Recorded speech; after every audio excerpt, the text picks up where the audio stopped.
સુરતના કાપોદ્રા વિસ્તારમાં સરકારી જનસેવા કેન્દ્રોના નામે કેન્દ્રો ખોલીને સરકારી દસ્તાવેજ અપાતા હોવાના રેકેટનો પર્દાફાશ થયો છે।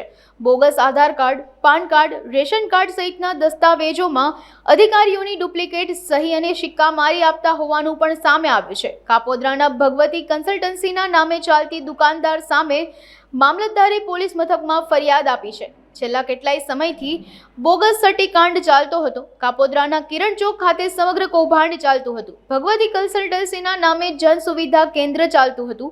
આધાર card, PAN card, ration card, આવકના દાખલા સહિતની વસ્તુ ડુપ્લિકેટ બનાવતો હતો।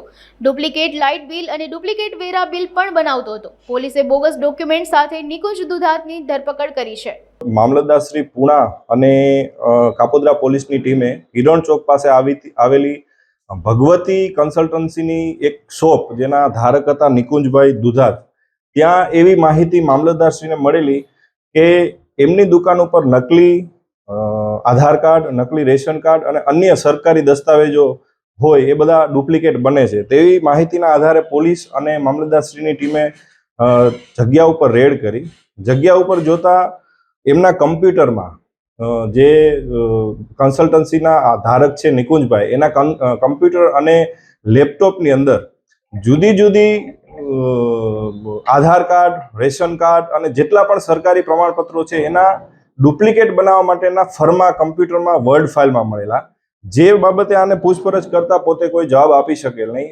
જગ્યા ઉપરથી ઢગલાબંધ આધાર કાર્ડ, ઢગલાબંધ રેશન કાર્ડ અને આવા સરકારી દસ્તાવેજો જેનો કોઈ આધાર એની પાસે હોય નહીં અને એક ડુપ્લિકેટ જનસેવા કેન્દ્ર તરીકે આખી એક શોપ ચલાવતા હોય, જનસેવા કેન્દ્રના બોર્ડ પણ મારેલા હોય, એમાં પણ કોઈ લાયસન્સ હોય નહીં। જેથી આ બાબતે પૂછપરછ કરતા કોઈ જવાબ ન દેતા આ બધા ડુપ્લિકેટ હોય એવું પ્રસ્થાપિત થતા મામલતદારશ્રીએ કાપોદ્રા પોલીસ સ્ટેશનમાં ફરિયાદ નોંધાવેલી। આઈપીસી 465/68 અને આઈટી એક્ટ મુજબની ફરિયાદ નોંધેલી છે અને આરોપીને કોર્ટમાં રજૂ કરી અને તારીખ 26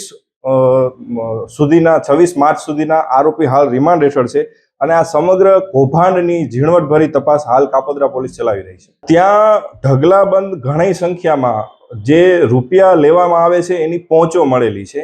એ પહોંચો ઉપર જુદા જુદા એમાઉન્ટ છે, કોઈમાં 500 રૂપિયા છે, કોઈમાં 700 રૂપિયા છે, પણ હાલ પૂછપરછમાં એવું બહાર આવ્યું છે કે જે સુધારા કરવા માટે આધાર કાર્ડમાં સુધારો કરવો હોય, રેશન કાર્ડમાં સુધારો કરવો હોય, ભાડા કરારો બનાવવા હોય, એમાં જે પણ કન્સલ્ટન્સીની ફી થાય અને આવું જ્યારે ખોટું કરવામાં આવે ત્યારે એમાં એ ડબલ પેમેન્ટ લેતા હોવાનું